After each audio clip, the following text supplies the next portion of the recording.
नमस्कार माझ्या मित्रमैत्रिणींनो. आज मी तुम्हाला स्वामी विवेकानंद यांच्याबद्दल 10 ओळींचे एक सुंदर भाषण सांगणार आहे. व्हिडिओला सुरुवात करण्याआधी जर तुम्ही माझ्या चॅनलवर नवीन असाल किंवा अजून माझ्या चॅनलला सबस्क्राईब केलं नसेल तर प्लीज सबस्क्राईब करा आणि बेल आयकन दाबायलाही विसरू नका, जेणेकरून तुम्हाला माझ्या नवनवीन व्हिडिओचे अपडेट नेहमी मिळत राहतील. चला तर मग व्हिडिओला सुरुवात करूया.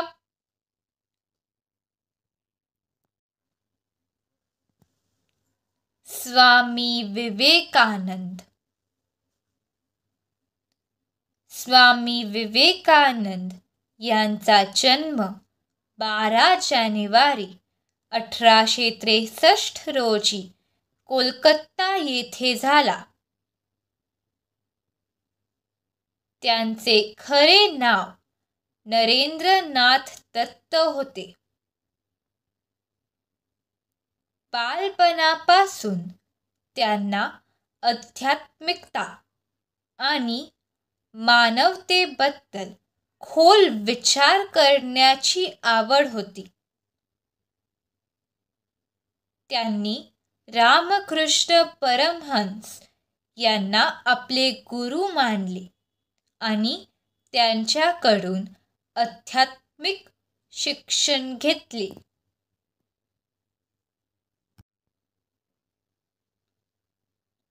(1893) साली शिकागो येथे त्यांनी "माझ्या बंधू भगिनींनो" या शब्दांनी भाषणाची सुरुवात केली.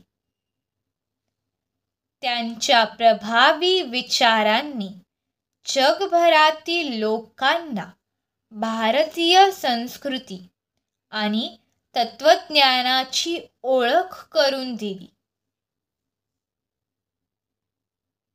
त्यांचा "उठा, जागे व्हा आणि लक्ष्य साध्य होईपर्यंत थांबू नका" हा संदेश प्रत्येक तरुणाला मेहनत आणि ध्येयाच्या दिशेने प्रेरणा देतो. त्यांनी रामकृष्ण मिशनची स्थापना केली, जी आजही समाजासाठी कार्य करते.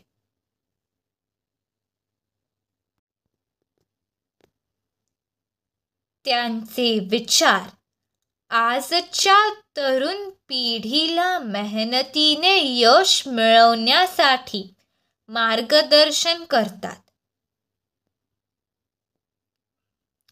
39व्या वर्षी 4 जुलै 1902 रोजी त्यांनी समाधी घेतली, पण त्यांचे विचार आजही अजरामर आहेत. तरुणांनी स्वामी विवेकानंद यांचे विचार आत्मसात करून आपल्या जीवनात बदल घडवावा, हीच खरी त्यांना आदरांजली ठरेल. धन्यवाद.